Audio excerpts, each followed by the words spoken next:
আল্লাহ পাক বলেছেন, লা ইন শাকারতুম লা আযীদান্নাকুম, তোমরা যদি আমার কৃতজ্ঞতা প্রকাশ করো, শুকরিয়া আদায় করো, আমি তোমাদের প্রতি আমার নিয়ামতকে বাড়িয়ে দেব।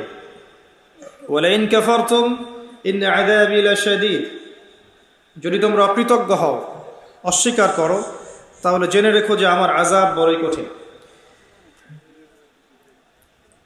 নবী করিম সাল্লাল্লাহু আলাইহি ওয়াসাল্লাম যে আইয়ামে জাহিলিয়াতকে মাত্র 23 বছরের ব্যবধানে একটা আলোকিত সমাজে পরিণত করেছিলেন, সে জাহিলি যুগের একটা মৌলিক পাপ ছিল শিরক, আল্লাহ পাকের তাওহীদের সাথে শিরকের সংমিশ্রণ। বর্তমান প্রেক্ষাপটের প্রত্যেকটা সেক্টরের দিকে তাকালে আমরা বুঝতে পারবো প্রতিটা ডিপার্টমেন্টের মধ্যে শিরক আছে। শিরক ইন এডুকেশন, শিরক আছে শিক্ষার মধ্যে, যেখানে আল্লাহ রাব্বুল আলামিনের ওহীর জ্ঞানকে চূড়ান্ত সত্য মনে করা হয় না, বরং যুক্তি বিজ্ঞান দর্শনকেই চূড়ান্ত সত্য মনে করা হয়। এটা একটা শিক্ষা দর্শনের মধ্যে শিরক। শিরক আছে ইকোনমিক্সের মধ্যে। আল্লাহ পাকের হালাল অর্থনীতির জায়গায় আমরা সুদভিত্তিক হারাম অর্থনীতিকে জায়েজ করে নিয়েছি এবং দিব্যি অবলীলায় সেগুলো সেবন করছি। নামাজও পড়ছি 5 ওয়াক্ত, কপালে সেজদার দাগও আছে, অর্থনৈতিক জীবনে পাক্কা সুদখোর। এটাও এক প্রকার শিরক। জিওপলিটিক্যাল ক্ষেত্রে আমরা আল্লাহ পাকের হালালগুলোকে হারাম করেছি, আল্লাহ পাকের হারামগুলোকে হালাল করে নিয়েছি। সূরা তাওবার 31 নম্বর আয়াত অনুযায়ী এটাও একটা শিরক। শিরক আছে আমাদের ধর্মের মধ্যেও। মুসলিমরাই এখন কবর পূজা করছি, মাজার পূজা করছি, তাকদীরকে অস্বীকার করছি। এক শ্রেণীর মানুষ বের হয়েছে যারা বলছে মুহাম্মদ সাল্লাল্লাহু আলাইহি ওয়াসাল্লাম শেষ নবী নন, আরও নবী আসতে পারে। নাউযু বিল্লাহি মিন যালিক। কেউ বলছেন আমরা কোরআন মানি, হাদিস মানি না। কেউ বলছেন যে আমরা ভাগ্যকে স্বীকার করি না। কেউ বলছেন যে ইসলামের প্রত্যেকটা বিষয় তখনই মানা যাবে যখন সেটা যুক্তি বিজ্ঞান বা দর্শন দিয়ে প্রমাণ করা হবে।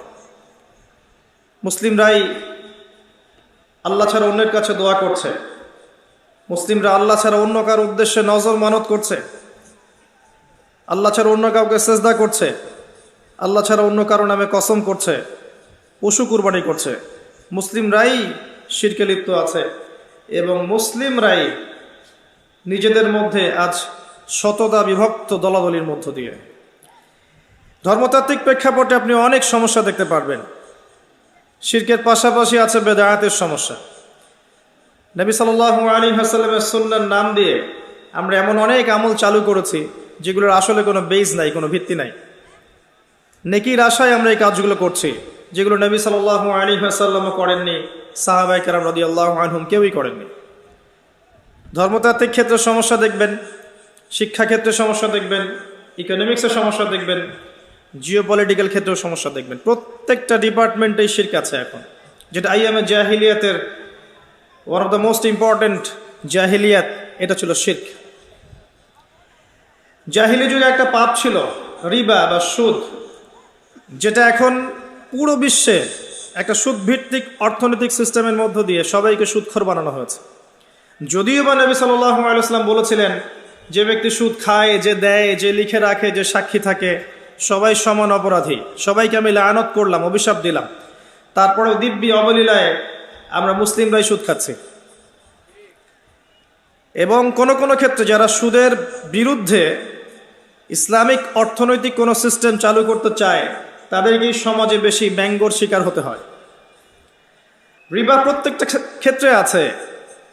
আমরা অনেক সময় সমিতির নামে সুদ খাচ্ছি, কোনো কোনো ক্ষেত্রে ব্যাংকিং সিস্টেমের নামে সুদ খাচ্ছি, কখনো কখনো এনজিওর নামে সুদ খাচ্ছি। আমরা সুদ খাচ্ছি সবাই, কিন্তু নবী সাল্লাল্লাহু আলাইহি ওয়াসাল্লাম সতর্ক করেছিলেন যে সুদের পাপের 73টা শাখা আছে, যার সবচেয়ে নিম্ন পাপ হচ্ছে নিজের মায়ের সাথে জেনা করা। এই কথাগুলো আমাদের কলবে এখন আর আঘাত করে না। নবীজি বলেছেন সুদের 73টা শাখা আছে পাপের, যার সবচেয়ে নিম্ন শাখা হচ্ছে নিজের মায়ের সাথে জেনা করা। নাউযু বিল্লাহি মিন যালিক। আর সর্বোচ্চ শাখা হচ্ছে ইয়া আইয়ুহাল্লাযীনা আমানু ইত্তাকুল্লাহ ওয়া যারু মা বাকিয়া মিনার রিবা ইন কুনতুম মুমিনিন। সর্বোচ্চ পাপ হচ্ছে আল্লাহ বলছেন হে মুমিনগণ তোমরা সুদ ছেড়ে দাও, আল্লাহকে ভয় করো। ওয়া ইল্লাম তাফআলু, যদি তোমরা এটা না করো, ফাআযানু বিহারবিন মিনাল্লাহি ওয়া রাসূলিহি, তাহলে আল্লাহ এবং তার রাসূলের সাথে যুদ্ধের ঘোষণা শুনে না। এটা সর্বোচ্চ পাপ। সুদের মধ্য দিয়ে আমরা আল্লাহ এবং তার রাসূলের সাথে যুদ্ধ করছি। একদিকে আল্লাহ এবং তার রাসূল, একদিকে কাফের মুশরিক। আপনি কার পক্ষে যুদ্ধ করবেন বলেন? একদিকে আল্লাহ এবং তার রাসূল, একদিকে কাফের মুশরিক, আপনি কার পক্ষে যুদ্ধ করবেন? কিন্তু রিবার মধ্য দিয়ে আমরা আল্লাহ এবং তার রাসূলের বিরুদ্ধে যুদ্ধ করছি, কাফের মুশরিকদের পক্ষে যুদ্ধ করছি। কে বুঝাবে এই কথাগুলো? এখন যে সুদ প্রত্যেকটা সেক্টরে ছয়লাভ হয়ে গেছে। আল্লাহ পাক আমাদেরকে সুদ থেকে বেরিয়ে আসার তৌফিক দান করুন। আইয়ামে জাহিলিয়াতে আরেকটা পাপ ছিল মাদক। আজকে আপনি পুরো গ্লোবালি তাকান, যুব সমাজের অধঃপতনের সবচেয়ে মূল কারণ হচ্ছে মাদক। সিগারেট থেকে শুরু করে ইয়াবা পর্যন্ত এমন কোনো বিষয় নাই যেটা তারা এখন যুবক বয়সে সেবন করছে না। ম্যাক্সিমাম, মোস্ট অফ দেম এটাকে তারা স্টাইল মনে করে, এটাকে আধুনিকতা মনে করে।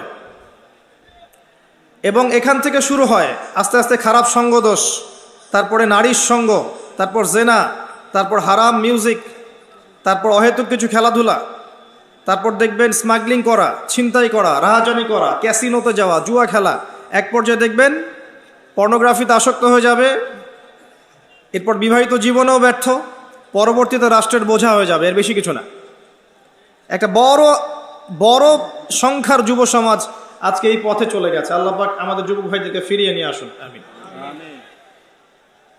কিন্তু ওদেরকে ফেরানোর জন্য যে পথগুলো ছিল, কোরআন এবং সুন্নাহ, 5 ওয়াক্ত নামাজি বানানো, আল্লাহ রাসূলের সুন্নাহ মতো তাদেরকে চালানো, আল্লাহর দ্বীনের পথে ওদেরকে মেহনত করানো, এই কাজগুলো করতে গেলে আমরাই ওদেরকে বাধা দিচ্ছি। এখন আমরা মনে করছি ওরা সন্ত্রাসী হয়ে যাবে এগুলো করলে। আমরা মনে করছি ওরা যদি দাড়ি রাখে সন্ত্রাসী হয়ে যাবে, টাকনুর উপর কাপড় পরলে মৌলবাদী হয়ে যাবে, 5 ওয়াক্ত নামাজ পড়লে নষ্ট হয়ে যাবে। এমন অনেক পিতামাতাই মনে করছে। পিতামাতা ভয় পায় যখন সন্তান গান বাজনা করে, বাদ্যযন্ত্র নিয়ে পড়ে থাকে, গার্লফ্রেন্ডের সাথে অ্যাফেয়ার করে, তখন দেখবেন পিতামাতার খুব একটা টেনশন নাই। অনেক পিতামাতাকে দেখা যায় যখন সন্তান ফিরে এসেছে আল্লাহর পথে, নামাজ কালাম পড়ছে, মাশাআল্লাহ, কোরআন তেলাওয়াত করছে, ইসলামিক বইপত্র পড়ছে, হারাম সঙ্গ ত্যাগ করেছে, হারাম সার্কেল ত্যাগ করেছে, হারাম অ্যাফেয়ার্স ত্যাগ করেছে, মাদক ছেড়ে দিয়েছে, পিতামাতার টেনশন বৃদ্ধি হয়ে যায়। সবকিছু উল্টে যাচ্ছে। এটা সেই হাদিসের বাস্তবায়ন যেখানে নবী সাল্লাল্লাহু আলাইহি ওয়াসাল্লাম বলেছিলেন যে আখিরুজ্জামান, কিয়ামতের আলামত দুটো, মেজর দুটোর মধ্যে একটা হচ্ছে আন তালিদাল আমাতু রাব্বাতুহা, দাসী তার মনিবকে জন্ম দিবে। দ্যাট মিন্স সমাজের সত্য মিথ্যা, ন্যায় অন্যায়, হক বাতিলের মানদণ্ড উল্টে যাবে। মানুষ সত্যবাদীকে মিথ্যাবাদী বলবে, মিথ্যাবাদীকে সত্যবাদী বলবে, সত্যকে মিথ্যা বলবে, মিথ্যাকে সত্য বলবে। মানুষ ন্যায় অন্যায়ের মানদণ্ড উল্টে দিবে। যেখানে খুশি হওয়ার কথা সেখানে রাগ হচ্ছে, যেখানে রাগ হওয়ার কথা ওটাতে খুশি হচ্ছে। মানদণ্ড উল্টে গেছে আর কি। আমানতদার ব্যক্তিকে বলা হবে খেয়ানতকারী, আর খেয়ানতকার ব্যক্তিকে বলা হবে পরম আমানতদার। মানুষ হারাম খাবে, হারামকে হালাল মনে করবে, হালালের পিছনে পরিশ্রম করাকে মানুষ মনে করবে আমি পিছিয়ে পড়ছি। পৃথিবীর প্যাটার্নটা উল্টে যাবে। এটাই হয়েছে এখন। মাদকের সয়লাভ আপনি সব জায়গায় দেখবেন। আইয়ামে জাহিলিয়াতেও ছিল। আইয়ামে জাহিলিয়াতে নারীর অবমাননা ছিল। এখনকার বিশ্বের দিকে তাকিয়ে দেখেন, প্রত্যেকটা সেক্টরে আপনি দেখবেন মেয়েদেরকে পণ্যের মতো ব্যবহার করা হচ্ছে। তাদের দেহটাকে পণ্যের মতো ব্যবহার করা হচ্ছে। প্রথমে শুরু হয়েছে ফ্রি মিক্সিং, নারী পুরুষের একে অপর অবাধ মেলামেশা, মাহরাম গায়রে মাহরামের 5 পয়সা পরোয়া না করা। সূরা নূরের আয়াত, সূরা আহজাবের আয়াত, এগুলোকে জাদুঘরে রেখে দেওয়া হয়েছে। এগুলো থেকে ভ্রুক্ষেপ করার সময় নাই মুসলিম নারীদের এখন।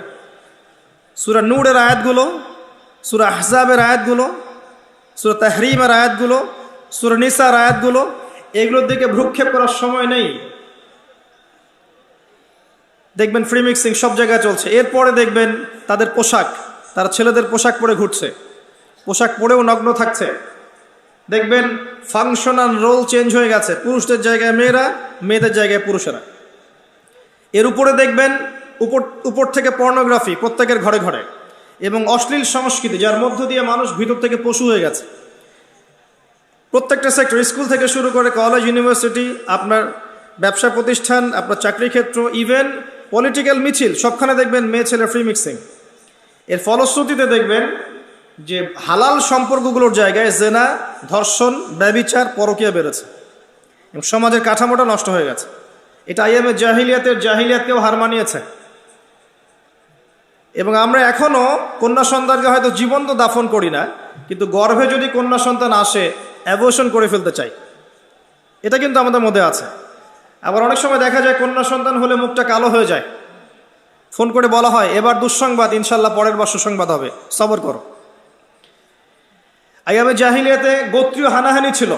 এখন আপনি গোত্রীয় হানাহানিটাকে দেখবেন ধর্মীয় হানাহানি, এক দল আরেক দলের বিরুদ্ধে, এক আলেম আরেক আলেমের বিরুদ্ধে, এক বক্তা আরেক বক্তার বিরুদ্ধে, এক সংগঠন আরেক সংগঠনের বিরুদ্ধে, এটা ধর্মীয় হানাহানি।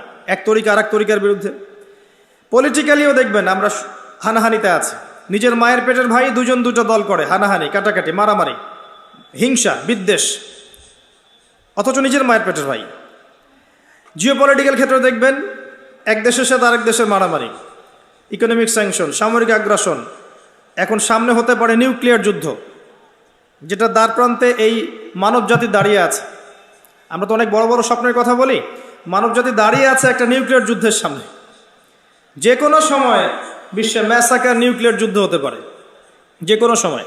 তার 1914 থেকে চেষ্টা করে আসছে, 1914 থেকে চেষ্টা করছে, 1914, 1947, 1962, তারপর আরব ইসরায়েল যুদ্ধগুলোর সময়।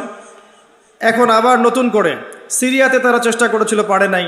এখন আবার নতুন ইস্যু তৈরি করে রাশিয়া ইউক্রেন দিয়ে আবার শুরু করছে, নিউক্লিয়ার যুদ্ধের দিকে মানুষকে নিয়ে যাচ্ছে। উস্কে দিচ্ছে বিশ্বের একটা অংশের মানুষ, তারা চাচ্ছে দে আর লাস্টিং ফরওয়ার্ড, তারা যুদ্ধের জন্য উৎসুক হয়ে আছে। আইয়ামে জাহিলিয়াতে যতগুলো পাপ ছিল সেগুলো আপনি এখনকার বিশ্বে দেখতে পারবেন এবং আরও বড় পরিসরে দেখতে পারবেন। এরকম জায়গা থেকে কিভাবে নবী সাল্লাল্লাহু আলাইহি সাল্লাম একটা আলোকিত সমাজ প্রতিষ্ঠা করলেন? উত্তর খুব সহজ। এই উত্তরের জন্য আপনার পিএইচডি করার কোনো দরকার নাই। আমার হাতে যে কিতাবটা আছে এটাই সেই কিতাব যার মধ্য দিয়ে নবী সাল্লাল্লাহু আলাইহি ওয়াসাল্লাম মাত্র 23 বছরের ব্যবধানে পুরো জাহেলি সমাজকে আলোকিত সমাজে পরিণত করেছেন। বলেন আলহামদুলিল্লাহ। প্রথম 3 বছর তিনি গোপন দাওয়াত দিয়েছেন, এরপর 4র্থ থেকে 10ম বছর পর্যন্ত প্রকাশ্যে দাওয়াত দেওয়া শুরু করেছেন। যখন ওমর এবং হামজা রাদিয়াল্লাহু আনহুমা তাদের মতো কিছু সাহাবী ইসলাম কবুল করেছেন, তখন ইসলামের দাওয়াত বেগবান হয়েছে। যখন দাওয়াত বেগবান হয়েছে তখন নির্যাতন নিপীড়ন বেড়েছে। এক পর্যায়ে হাবাসায় হিজরত করতে হয়েছে। তারপর তায়েফে নবী সাল্লাল্লাহু আলাইহি ওয়াসাল্লাম ট্রাই করেছেন, সেখান থেকে তাকে আঘাতপ্রাপ্ত হয়ে ফিরে আসতে হয়েছে মক্কায়। মাঝখানে 3 বছর বয়কটের জীবনযাপন সহ্য করতে হয়েছে, সামাজিকভাবে বয়কট। গাছের ছাল পাতা খেয়ে তারা শিয়ারে আবু তালেবে রাত কাটিয়েছেন, দিন কাটিয়েছেন। তারপরে অল্প কিছুদিনের ব্যবধানে তার চাচা আবু তালেব এবং স্ত্রী খাদিজা রাদিয়াল্লাহু আনহা ইন্তেকাল করেন। এরপর নবী সাল্লাল্লাহু আলাইহি ওয়াসাল্লামকে আল্লাহ পাক মেরাজ করান। আল্লাহ পাক তার মনকে শান্ত করেন পরকালের নিদর্শনগুলো দেখার। এরপর ইয়াসরিব থেকে 6 জন যুবক আসে মদিনা থেকে, এসে ইসলাম কবুল করে যায়। পরের বছর তারা 12 জনকে নিয়ে আসে। তারপরের বছর 75টা ফ্যামিলি আসে, এসে ইসলাম কবুল করে। এর পরের বছর নবী সাল্লাল্লাহু আলাইহি ওয়াসাল্লাম মদিনায় হিজরত করেন। প্রথম ইসলামিক স্টেট মদিনায় কায়েম হয়। সেখানে নবী সাল্লাল্লাহু আলাইহি ওয়াসাল্লাম অর্থনৈতিক ভিত্তি শক্ত করেন, সামরিক বাহিনীর ভিত্তি শক্ত করেন, পররাষ্ট্রনীতি অ্যাপ্লাই করেন, যতগুলো বিষয় দরকার রাষ্ট্রের সব কিছু করেন, ভ্রাতৃত্বের বন্ধন করেন, মদিনা সনদ করেন, সব করেন। মসজিদ নববী নির্মাণ করেন, যেটা শুধু একটা মসজিদ ছিল না, একটা পার্লামেন্ট ছিল। এভাবে আস্তে আস্তে ইসলামের দাওয়াত ছড়িয়ে পড়তে থাকে। আবু সুফিয়ানের কাফেলাকে আক্রমণকে কেন্দ্র করে পরের বছর হয় বদর, এখানে মুসলিমরা জয়লাভ করে। তারপরে হয়েছে উহুদ, এখানে মুসলিমরা সাময়িক বিপর্যয় শিকার হয়। তারপরের বছর হয় খন্দক। এরপর হুদাইবিয়ার সন্ধি। আস্তে আস্তে আস্তে আস্তে আরও পররাষ্ট্রনীতি, রোমক সম্রাটকে দাওয়াত দেয়া, কায়সারকে দাওয়াত দেয়া, কিসরাকে দাওয়াত দেয়া, পারস্য, বাজান, আপনার হাজারা মাউত, আপনার ইয়েমেন, আপনার বাহরাইন, আপনার মিশর, সমস্ত জায়গায় ইসলামের দাওয়াত ছড়িয়ে পড়তে থাকে। এক পর্যায়ে খায়বার আক্রমণ হয়। যখন মুসলিমদের আর্থসামাজিক অবস্থার উন্নয়ন হয়, নবী সাল্লাল্লাহু আলাইহি ওয়াসাল্লাম মুশরিকদের কর্তৃক চুক্তি ভঙ্গ করার কারণে মক্কা আক্রমণ করেন। বিনা যুদ্ধে মক্কা তিনি বিজয় করেন। ইসলামিক হুকুমত মক্কাতেও কায়েম হয়ে যায় আলহামদুলিল্লাহ। আস্তে আস্তে হয়েছে, একবারে হয় নাই। 23 বছর সময় লেগেছে, একদিনে হয়নি। আস্তে আস্তে হয়েছে, একবারে হয়নি। কিন্তু একটা দিনের জন্যেও তারা কখনো হাঁটু গেড়ে বা হাত গুটিয়ে বসেছিলেন না। প্রত্যেকটা দিন প্রত্যেকটা রাত নবী সাল্লাল্লাহু আলাইহি ওয়াসাল্লাম সাহাবায়ে কেরামকে নিয়ে এগিয়ে গেছেন, কখনো পিছিয়ে আসেন নাই। কখনো বাধা এসেছে, কখনো বিপত্তি এসেছে, কখনো মার খেয়েছেন, কখনো বয়কট করা হয়েছে, কখনো হিজরত করতে হয়েছে, কিন্তু তারা তাদের আদর্শ এবং উদ্দেশ্যে লক্ষ্যে অটুট ছিলেন। এটার প্রয়োজন মুসলিমদের এখন লক্ষ্যে অটুট থাকা। এরপর সেই ভিত্তির উপর দাঁড়িয়ে আবু বকর সিদ্দিক রাদিয়াল্লাহু আনহু শাসন কার্য চালিয়েছেন, তারপর ওমর রাদিয়াল্লাহু আনহু চালিয়েছেন, এরপর উসমান রাদিয়াল্লাহু আনহু চালিয়েছেন, তারপর আলী ইবনে আবি তালিব চালিয়েছেন। চলেই গেছে বছরের পর বছর। এরপর 132 বছর উমাইয়ারা শাসন করেছে। তারপরের প্রায় 532 বা 50 বছরের মতো আব্বাসীয়রা শাসন করেছে। তারপর অটোম্যানরা এসেছে, ফাতেমিরা এসেছিল, কর্ডোভায় শাসন এসেছিল, মিশরের মামলুকরা এসেছিল, আফগানরা, মোগলরা এসেছে, সবাই শাসন করেছে। ইসলামই ছিল এই বিশ্বের বুকে একমাত্র প্রতিষ্ঠিত রিলিজন, শুধু জীবনের একটা ক্ষেত্রে নয়, জীবনের সমস্ত ক্ষেত্রেই। কিন্তু বিগত 100, 200, 300 বছর থেকে আমরা অধঃপতনের সময় দেখতে পাচ্ছি। কি কারণ? যে কিতাবটা হাতে নিয়ে নবী সাল্লাল্লাহু আলাইহি ওয়াসাল্লাম সমাজ সংস্কার করেছিলেন, এখান থেকে মুসলিমরা সরে এসেছে। মুসলিমদের এই কিতাবের উপরে মূলত 6টা হক ছিল। এই 6টা হকের বেশিরভাগই আমরা আদায় করতে পারি নাই। 1 নাম্বার ছিল এই কিতাব সবাই পড়তে জানবো, কিন্তু আমরা এই কিতাব সবাই পড়তে জানি না, দুর্ভাগ্যজনক। দ্বিতীয় বিষয় ছিল এই কিতাবের অর্থটা আমাদের জানা উচিত ছিল, দুর্ভাগ্যজনক, বেশিরভাগ মুসলিম এই কিতাবের অর্থ জানি না। তৃতীয়টা হচ্ছে এই কিতাবের আদেশ এবং নিষেধগুলো আমাদের মানা উচিত ছিল, নিষেধগুলো বর্জন করা উচিত ছিল। ম্যাক্সিমাম মুসলিম আমরা আল কোরআনের আদেশ নিষেধ মানি না।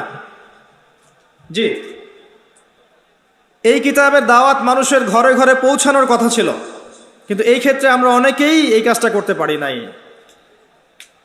বরং দেখবেন মুসলিমদের ঘরে অন্য কিতাবের দাওয়াত চলে এসেছে এখন, এবং দিন দিন বহু মুসলিম থেকে অন্য ধর্ম গ্রহণ করছে এদেশের মাটিতেও। আপনি আমি ঘুমিয়ে আছি, কিন্তু কাফের মুশরিকরা ঘুমিয়ে নাই। তারা বহু মানুষকে অমুসলিম বানিয়েছে এই এদেশের মাটিতে, দিন দিন হচ্ছে। আর তারা আমাদের মতো নয় যে একজনকে অমুসলিম বানালে সেলফি তুলে ফেসবুকে দিবে, আজকে অমুককে খ্রিস্টান বানালাম দেখুন। তারা এত বোকা নয়, তারা আমাদের মতো বুদ্ধিবৃত্তিকভাবে পরাজিত নয়। আমরা বুদ্ধিবৃত্তিকভাবে পরাজিত। আমরা এক ওয়াক্ত নামাজ পড়লে সারা দুনিয়ার মানুষকে জানাতে চাই যে আজকে আমি নামাজ পড়েছি। হ্যাঁ, আইওয়াশ আর শোডাউন নিয়ে আমরা এত বেশি ব্যস্ত হয়ে থাকি যে বেসিক কাজ থেকে সরে এসেছি। যে আমরা যখন আমাদের আপোষের ইখতলাফগুলো নিয়ে ব্যস্ত আছি, আপোষের দুর্বলতাগুলো নিয়ে ব্যস্ত আছি, তখন ইসলামের শত্রুরা অনেক দূর পর্যন্ত এগিয়ে গেছে। তারা এখন বিশ্বের পলিটিক্যাল সেকশন থেকে শুরু করে মিডিয়া বলেন, প্রযুক্তি বলেন, অর্থনীতি বলেন, এডুকেশন সেক্টর বলেন, প্রত্যেকটা সেক্টর উপর থেকে রুল করছে। এখানে আপনি আমি একটা স্লোগান দিয়ে কি করতে পারি? তেমন কিছু না। আর আমরা তো আমাদের ব্যক্তিগত জীবনের ইবাদতগুলো থেকেও সরে আসছি। একটু খেয়াল করে দেখেন না, বাংলাদেশের কত % মুসলিম 5 ওয়াক্ত নামাজ পড়ে? একটু জরিপ করে দেখেন, বাংলাদেশের কতজন মুসলিম আল কোরআনুল কারীম বিশুদ্ধ করে তেলাওয়াত করতে পারে? কতজন যুবকের গালে দাড়ি আছে? একটু দেখেন না। কতজন যুবতীর গায়ে পর্দা হিজাব আছে? একটু দেখেন। একটু দেখেন না, কতজন মুসলিম হালাল খায়? একটু দেখেন না। কয়টা পরিবারে আপনি ইসলামিক পরিবার পাবেন? একটু দেখেন। আর আমরা যে বড় বড় কথাগুলো বলছি, নিঃসন্দেহে এগুলো বড় কথা হলেও আল্লাহরই কথা। এটা মানুষই করবে, মুসলিমরাই করবে। আল্লাহর জমিন, আল্লাহর দিন প্রতিষ্ঠার কথাই বলেন, আল্লাহ পাকের কালিমা বুলন্দ করার কথাই বলেন, এগুলো মুসলিমরাই করবে। কিন্তু কোন মুসলিমরা করবে এগুলো? যারা সালাত পড়ে না, যারা যাকাত দেয় না, যারা পর্দা করছে না, যারা হারামখোর, এরাই কাজ করবে? এই যুব সমাজ করবে? যে যুব সমাজ একটা টিকটক প্রতিবন্ধী প্রজন্ম, এরা করবে? এটা আপনি আমাকে বিশ্বাস করতে বলছেন? সুবহানাল্লাহ, এটা আমি বিশ্বাস করি না। এরা কি মুহাম্মদ বিন কাসিম? এদের মধ্যে উমর ইবনুল খাত্তাবের মতো চেতনা আছে? এরা জানে সালাহউদ্দিন আইয়ুবী কে ছিলেন? জিজ্ঞাসা করে দেখেন যে রমাদান মাসের সওম কত হিজরিতে ফরজ করা হয়েছে? বলেন রমাদান মাসের সওম কত হিজরিতে ফরজ করা হয়েছে? অল্প কিছু মানুষ বলতে পারবে, ম্যাক্সিমাম পারবে না। দেখবেন যখন বাংলাদেশের প্রত্যেক যুব সমাজ গাল ভর্তি দাড়ি থাকবে, 5 ওয়াক্ত নামাজি হবে, সুন্নতের লেবাস থাকবে, কোরআন তেলাওয়াত করতে জানবে, কোরআনের অর্থ বুঝতে জানবে, কোরআনের আদেশ নিষেধ মেনে চলবে, ইত্তেবায়ে সুন্নাহ মাফিক জীবনযাপন করবে, হালাল খাবে, আদর্শ পরিবার গড়বে, অটোমেটিকলি বাংলার জমিনে দিন কায়েম হয়ে যাবে ইনশাআল্লাহ। বেসিক কাজে আসেন। এখন কি করছে তারা? ম্যাক্সিমাম যুব সমাজ দেখবেন টিকটক, ফেসবুক, ইউটিউবিং, গার্লফ্রেন্ড, মাদক, ইয়াবা, জুয়া, ক্যাসিনো, ফ্রি মিক্সিং, জীবনের উদ্দেশ্য না জানা শিক্ষা ব্যবস্থা, এগুলো নিয়ে পড়ে আছে। দেখবেন কয়জনের ফিকির আছে দিন নিয়ে? দিন, আল্লাহর জমিনে আল্লাহর দিন, ও তো নিজেই জানে না জীবনের উদ্দেশ্য কি। ও একজন গার্লফ্রেন্ডের জন্য জীবন দিতে পারে, আত্মহত্যা করে মরতে পারে। এই ছেলে আল্লাহর পথে জীবন দিব নাকি? ও তো জানেই না আল্লাহর পথ কি জিনিস। ইল্লা মাশাআল্লাহ, আল্লাহ যদি হেদায়েত না দেন। যেটা বলতে যাচ্ছি ভাই, জাহিলি যুগের প্রত্যেকটা জাহিলিয়াত এখন বিরাজমান আছে, যেটাকে পরিবর্তন করেছেন নবী সাল্লাল্লাহু আলাইহি ওয়াসাল্লাম এই কিতাবের মধ্য দিয়ে এবং সুন্নাহর মধ্য দিয়ে। তিনি এবং সাহাবায়ে কেরাম রাদিয়াল্লাহু আনহুম আজমাইন আল কোরআন পড়েছেন, অর্থ বুঝেছেন, আমল করেছেন, দাওয়াত দিয়েছেন, প্রতিষ্ঠা করেছেন। এগুলো কোরআনের হক। এগুলো আমরা বাস্তবায়ন করতে না পারলে আল্লাহ পাক আমাদেরকে সরিয়ে দিবেন। ওয়া ইন তাতাওয়াল্লাউ ইস্তাবদিল কওমান গায়রাকুম, তোমরা যদি মুখ ফিরিয়ে নাও আল্লাহ পাক তোমাদেরকে সরিয়ে দিয়ে নতুন কওম নিয়ে আসবেন। সুম্মা লা ইয়াকুনু আমসালাকুম, তারা তোমাদের মতো অপদার্থ হবে না। আসেন, আমাদের সামনে একটা মাস আছে, মাহে রমাদান। এই রমাদান মাসকে কেন্দ্র করে আমরা আমাদের মূল ট্র্যাকে ফিরে আসি। জীবনে যা করেছি, নামাজ পড়ি নাই, যাকাত দেই নাই, যা করেছি, জেনা করেছি, সুদ খেয়েছি, মদ খেয়েছি, ইত্যাদি ইত্যাদি, সব ভুলে যান। আপনি আপনার অতীতকে ভুলে যান। অতীতকে ভুলে গিয়ে আপনি আপনার পাপের জন্য 2 রাকাত নামাজ পড়ে আল্লাহর কাছে কান্নাকাটি করেন, আল্লাহ আমি জীবনে যত পাপ করেছি আল্লাহ তুমি মাফ করে দাও। এই রমজান মাস থেকে আমি নিজেকে পরিশুদ্ধ করব এবং আগামী পুরো জীবন নিজে পরিশুদ্ধ হব, পরিশুদ্ধ পরিবার গড়ব, আল্লাহর জমিনে আল্লাহর দিনটা যেন কায়েম হয়, এই জন্য আমি চেষ্টা করব। পারা যাবে ইনশাআল্লাহ। যা করেছি জীবনে, যা করেছি। আল্লাহ পাক আপনার পাপ মাফ করতে 1 সেকেন্ড সময় নেবেন না, 1 সেকেন্ডও না, বরং আপনার সমস্ত পাপকে আল্লাহ পাক নেকি দিয়ে পরিবর্তন করে দিবেন ইনশাআল্লাহ।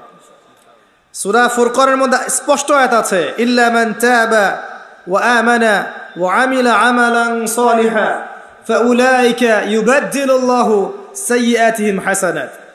যারা তওবা করবে, ঈমান নিয়ে আসবে, আমলে সালেহ করবে, আল্লাহ পাক এদের গুনাহগুলোকে নেকি দিয়ে পরিবর্তন করে দিবেন ইনশাআল্লাহ। এরপর থেকে আপনি শুরু করেন, এই রমাদান মাসকে আপনি কোরআনময় মাস বানিয়ে দেন। কোরআন তেলাওয়াত করতে শেখেন। যদি কোরআনের অর্থটা না বোঝেন, আরবি ভাষাটা শেখার চেষ্টা করেন, আরবি ব্যাকরণ পড়ার চেষ্টা করেন, কোরআনের ভাষাটা বোঝার চেষ্টা করেন। আমরা এটা নিজের উপর ফরজ করে নেই না, কি সমস্যা? নিজের উপর ফরজ করে নেইব যে কোরআন আমাকে বুঝতেই হবে। ফরজ করেছি না নিজের উপর অনেক কিছু? আমরা নিজের উপর কিন্তু জোর করে অনেক কিছু ফরজ করেছি। আমরা নিজের উপর এখন অনলাইন সেকশনটাকে ফরজ করে নিয়েছি না? সারাদিন অনলাইনে একটু সময় দেওয়াই লাগবে, ফরজ। ছেলে মেয়ে অ্যাফেয়ার করবে, এটাকে আমরা ফরজ করে নিয়েছি না? এটা করতেই হয়, না করলে স্মার্টনেস থাকে না। আমরা ফরজ করে নিয়েছি ছেলেরা স্মোক করবে, এটা স্মার্টনেস।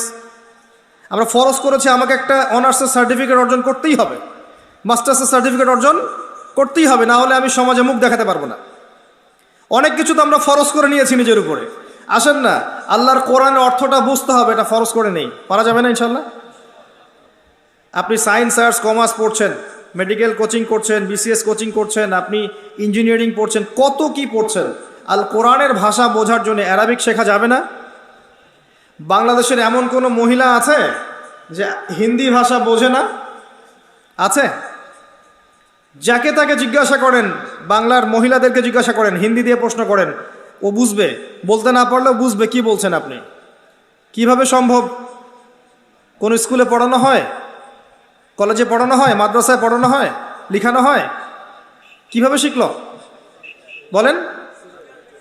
সংস্কৃতি। আপনি অ্যারাবিক চর্চা করেন, 2 বছর সময় লাগবে না, আপনিও কোরআন বুঝে ফেলবেন ইনশাআল্লাহ। আমি বুঝে ফেলবেন না বলতে এটা বুঝাচ্ছি না যে আপনি মুফতি হয়ে যাবেন, আপনি বড় মুহাদ্দিস হয়ে যাবেন, আপনি বড় মুফাসসির হয়ে যাবেন, এটা বোঝাচ্ছি না। আমি বোঝাচ্ছি যে ইমাম তেলাওয়াত করবেন, আপনি বুঝতে পারবেন এর অর্থটা কি। ইমাম তেলাওয়াত করবেন, আপনি বুঝতে পারবেন অর্থটা কি। আল্লাহ পাক তৌফিক ইনায়াত করুন। আমি মন থেকে দোয়া করি, আমিন। রমজান মাসে কোরআনকে সময় দেন, কোরআন তেলাওয়াত করেন, অর্থ বোঝার চেষ্টা করেন, কোর্সগুলো করেন, অনলাইনে করেন, অফলাইনে করেন, মাদ্রাসায় গিয়ে করেন, ওস্তাদদের কাছে গিয়ে করেন।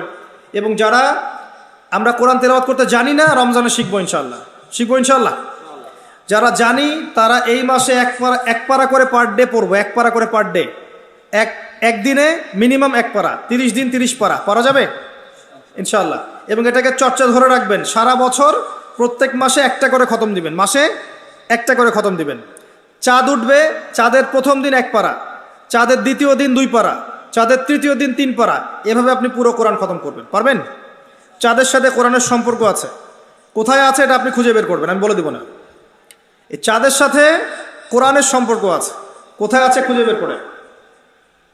যারা কোরআন তেলাওয়াত করতে জানি না, তেলাওয়াত শিখবো। যারা জানি তারা 1 পারা করে তেলাওয়াত করবো, সারা বছর ধরে রাখবো ইনশাআল্লাহ। যারা এর চেয়ে ভালো পারি হাফেজ, রমজান মাসে কোরআনের হিফজ চর্চা করব, পুরো কোরআনটা হিফজ চর্চা করবো ইনশাআল্লাহ। পারা যাবে ইনশাআল্লাহ। যারা এর চেয়ে বেশি পারি তারা ইনশাআল্লাহ তাআলা কোরআনের গবেষণায় লিপ্ত হব, অর্থগুলো বোঝার চেষ্টা করব। কোন সূরা আল্লাহ পাক কি বলতে চাচ্ছেন, কোন সূরার মূলনীতি কি। আপনার বাসায় তাফসীর ইবনে কাসির থাকলে এটা পড়বেন, মারিফুল কোরআন থাকলে এটা পড়বেন, জালালাইন থাকলে এটা পড়বেন, যেটা আছে আপনার কাছে এটাই পড়বেন।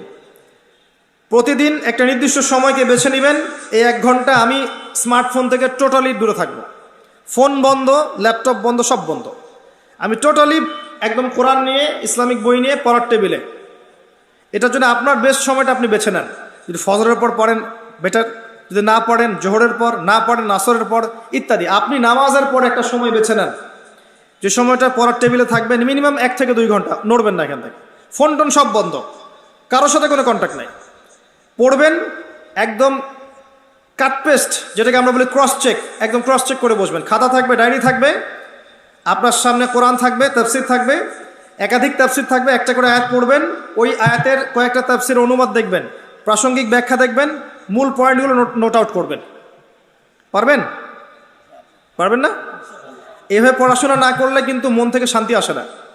এভাবে একটা দিন পড়ে দেখেন, মন থেকে শান্তি আসবে।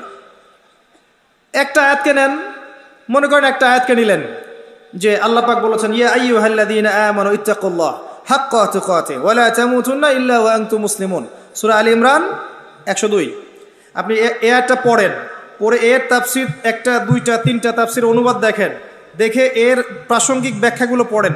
তাফসীরে দেখবেন এই আয়াতের সাথে প্রাসঙ্গিক কিছু হাদিসও দেয়া আছে, এগুলো আপনি পড়া হয়ে যাবে। এবার আপনি আপনার ডায়েরির মধ্যে নোট করেন, সূরা আলে ইমরান আয়াত 102, এখান থেকে আমি যা শিখলাম। 1 নাম্বার, আল্লাহ বলেছেন ইয়া আইয়ুহাল্লাযীনা আমানু, আল্লাহ পাক ঈমানদারদেরকে বলছেন ইত্তাকুল্লাহ, আল্লাহকে ভয় করো। ঈমানদারদেরকে বলছেন আল্লাহকে ভয় করো। পয়েন্ট চলে আসবে, ঈমানদার কাকে বলে, কোন কোন পিলারে বিশ্বাস করলে ঈমানদার হওয়া যায়, ঈমানের শর্তগুলো কি কি শিখে ফেললেন। 2 নাম্বার লিখলেন যে আল্লাহ ঈমানদারদেরকে বলেছেন আল্লাহকে ভয় করো, ইত্তাকুল্লাহ, তাকওয়া কাকে বলে, তাকওয়া সম্পর্কে আপনি আরো 10টা পয়েন্ট বের করতে পারবেন, লিখে ফেললেন। ইত্তাকুল্লাহ হাক্কা তুকাতিহি, ভয় করার মতো ভয় করো, এটার মানে কি, আল্লাহ পাক কি বোঝাতে যাচ্ছেন। যেন তেন ভয় না, ভয় করার মতো ভয় করো, এটা একটা পয়েন্ট বের করলেন। ওয়া লা তামুতুন্না ইল্লা ওয়া আনতুম মুসলিমুন, পরিপূর্ণ মুসলিম না হয়ে মৃত্যুবরণ করো না, একটা পয়েন্ট লিখলেন। একটা আয়াত থেকে আপনি 4টা 5টা 10টা পয়েন্ট বের করতে পারলেন।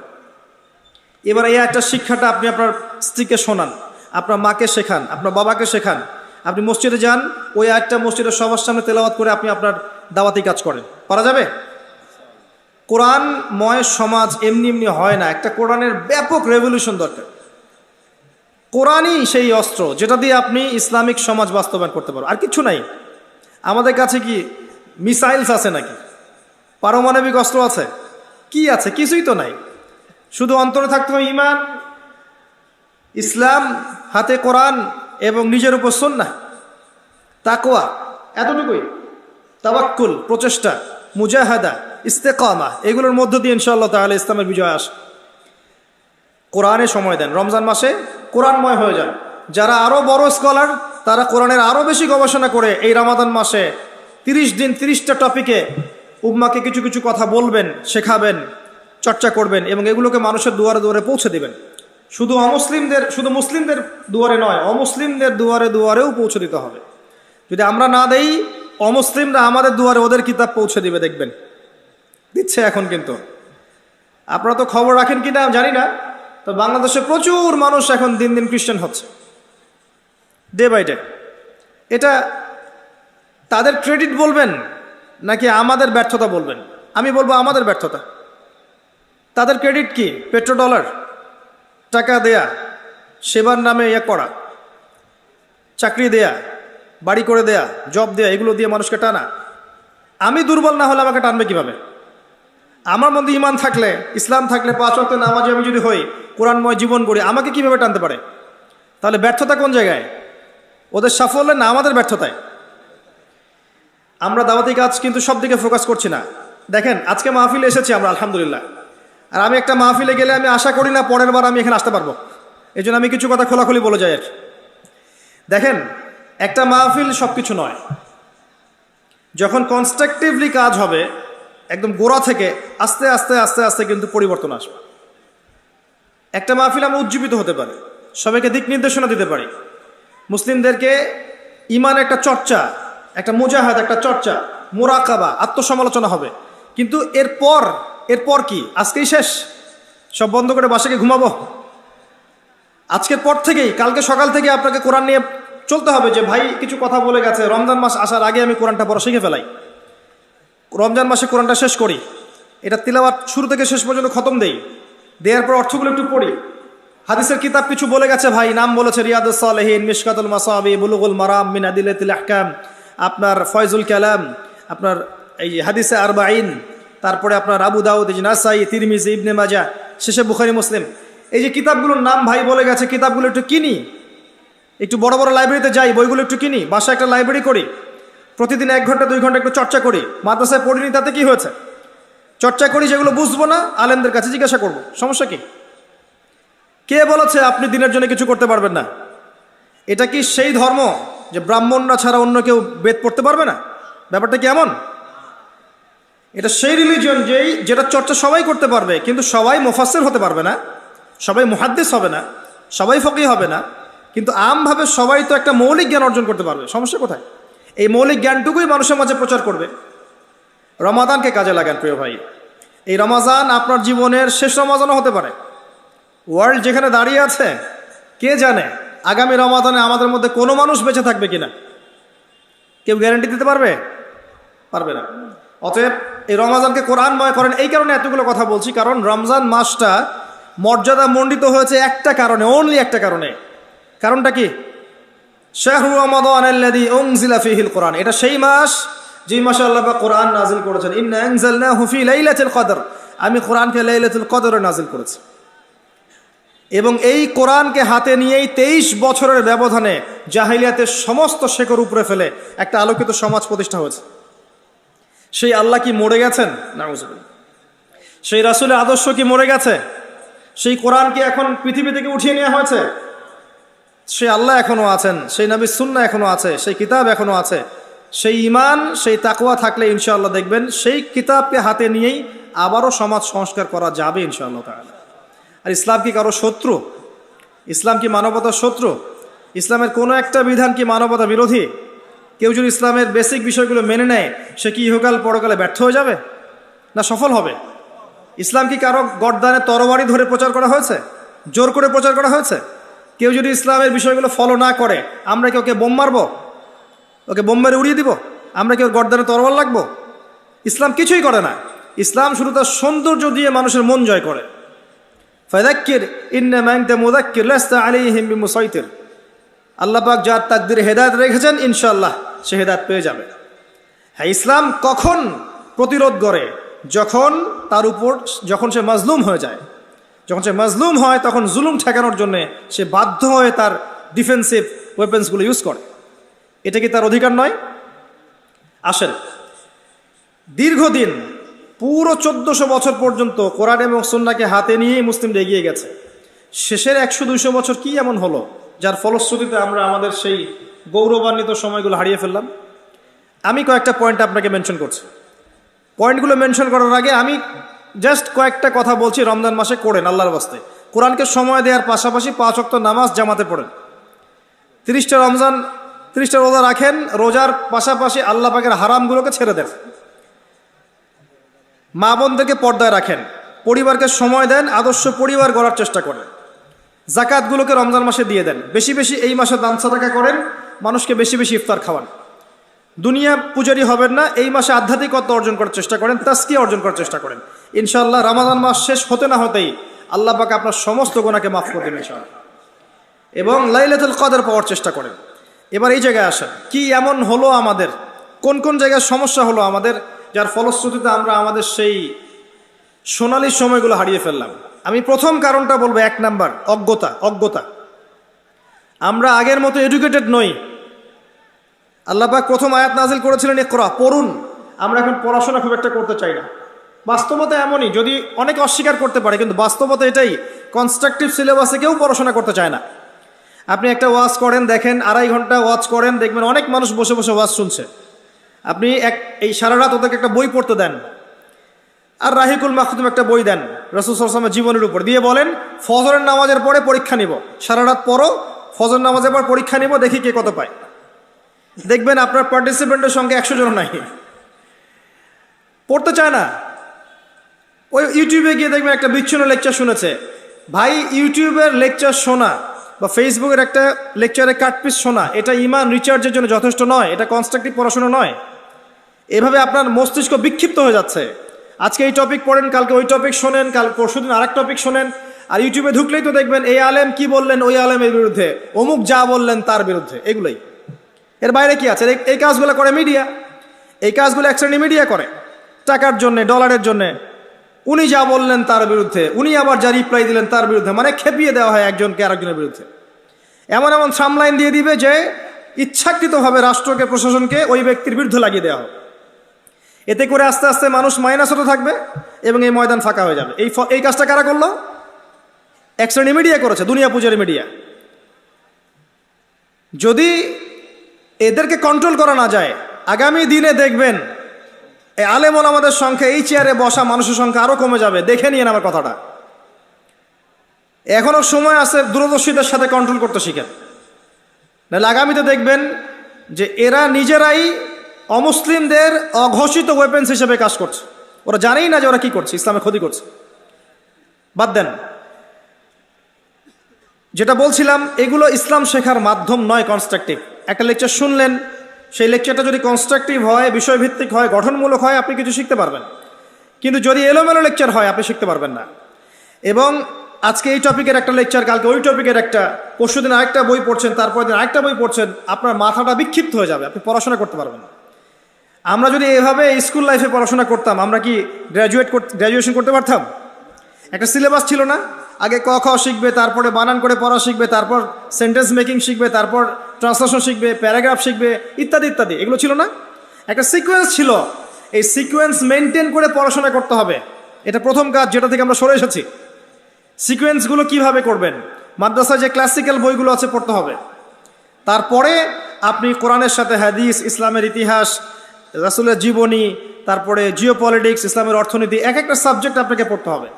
দুইভাবে পড়তে পারেন, মাদ্রাসায় গিয়ে অথবা ওস্তাদদের সোহবতে গিয়ে। আগেকার ওলামায়ে কেরাম যারা ছিলেন, সলফে সালেহিন, তারা কিন্তু মাদ্রাসায় পড়েন নাই। তারা কি করেছেন?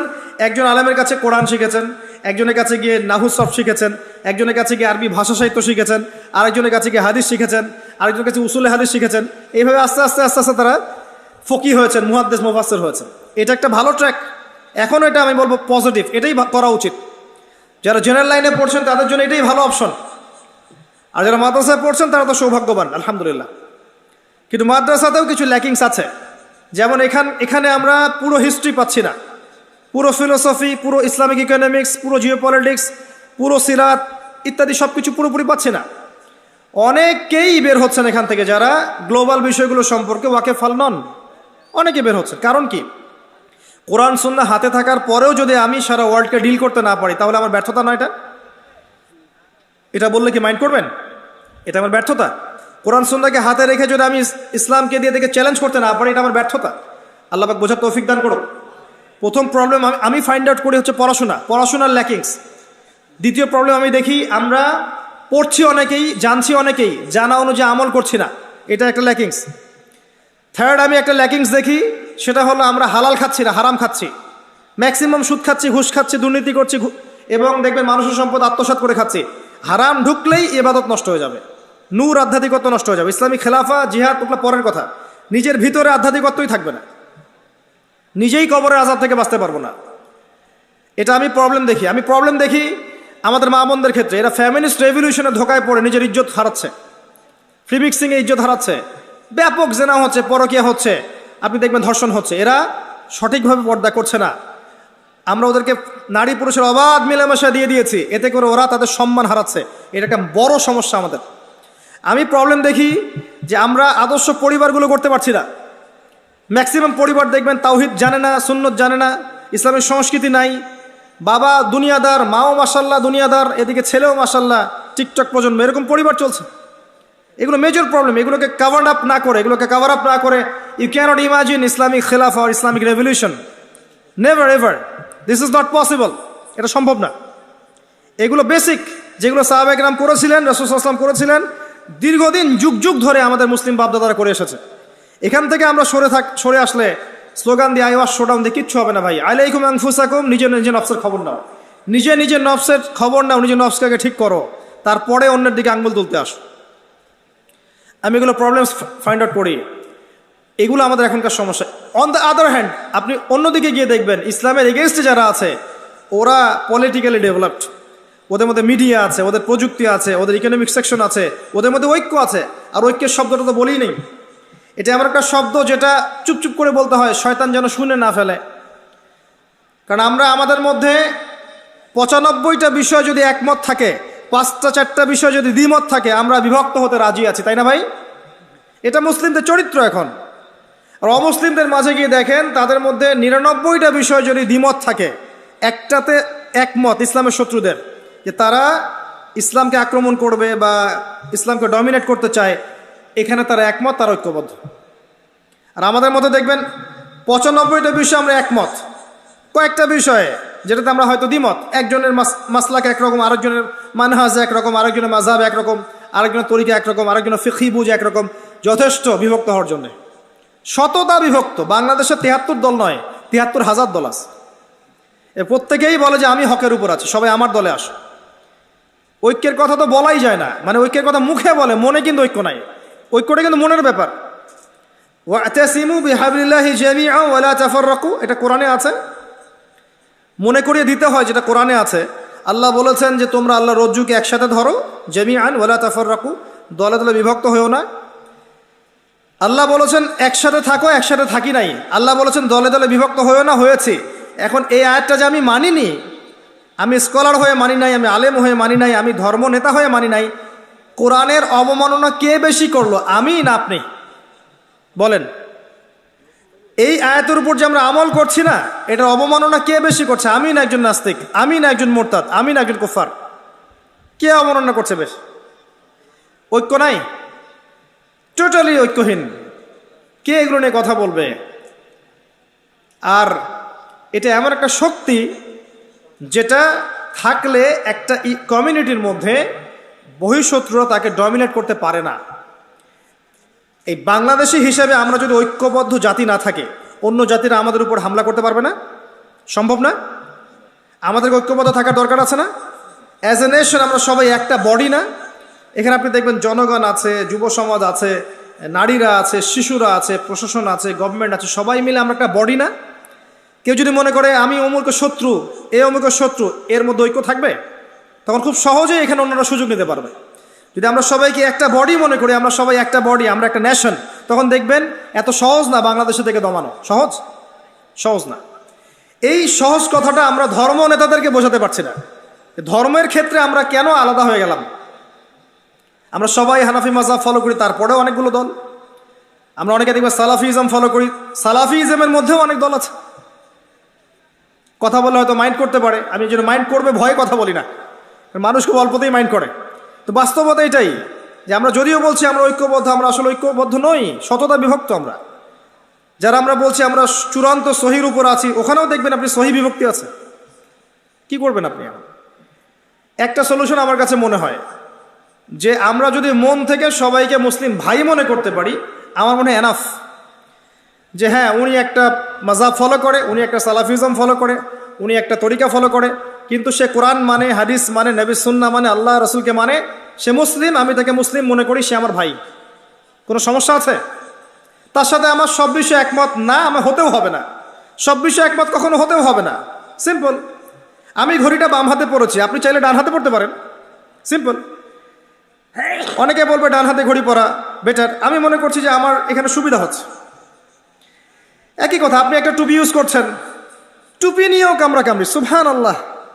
কি বাকি রাখলাম আমরা? একজন ছিঁড়ে ফেলছে, আরেকজন পড়ছে, আরেকজন হাদিয়ে দিচ্ছে, সুবহানাল্লাহ। কত কাজ আমাদের। যখন আমরা এগুলো করতে থাকি তখন দেখবেন ওরা আরো 10টা মিসাইল বানিয়ে ফেলে, তাক করে রাখিয়ে দেয় মুসলিমদের উপরে। কবে যে বুদ্ধিবৃত্তিকভাবে আমরা উন্নত হবো আল্লাহ ভালো জানে। সবে বড় এসেছে, অনলাইনে ঢুকলেই খালি ক্যাচাল, এটা সাবিত করবে, এটা সাবিত করবে, ওটা সাবিত করবে, সুবহানাল্লাহ। কেউ আবার এগুলোকে নিয়ে ডিবেট কম্পিটিশন করে মানুষকে মজা দিচ্ছে, আসো এখানে ব্যস্ত থাকো। এদিকে দেখবেন ওরা ওদের কাজে এগিয়ে যাচ্ছে। ওই যে মঙ্গলদের সময় যখন আক্রমণ করেছিল তাতাররা বাগদাদে ইসলামী খেলাফতকে আক্রমণ করেছিল, 40 দিনের মধ্যে 10 থেকে 20 লক্ষ মানুষকে হত্যা করেছে। ওই সময় কিছু মানুষ বসে বসে তর্ক করেছিল কাকড়ার গোস্ত খাওয়া হালাল না হারাম। ইতিহাস পড়ে দেখেন, ওই সময় যখন ওরা আক্রমণ করছে তখন মুসলিমদের মধ্যে এক শ্রেণীর মানুষ বসে তর্ক করছে কাকড়া, চিংড়ি এগুলো খাওয়া হালাল না হারাম। এখন আমরা কি করছি এগুলো ছাড়া? এগুলোই সামনে আসবে। এই যে রমাদান, দেখবেন আরেকটা ইস্যু, তারাবির সালাত 8 রাকাত না 20 রাকাত, এটা চলবে রমজান মাসে, এটাই ক্যাচাল ক্যাচাল ক্যাচাল চলবে। আবার একটা আসবে ঈদের দিন, ঈদের তাকবীর 6 না 12 না কি একটা সমস্যা আছে না, 6 তাকবীর না 12 তাকবীর চলবে। এমন করে হাত বাঁধা থেকে এখন পর্যন্ত ডিসাইড করতে পারলাম না হাতটা বাঁধবো কোথায়। 1400 বছরে এখন পর্যন্ত সিদ্ধান্ত নিতে পারলাম না যে হাতটা আসলে বাঁধবো কোথায়।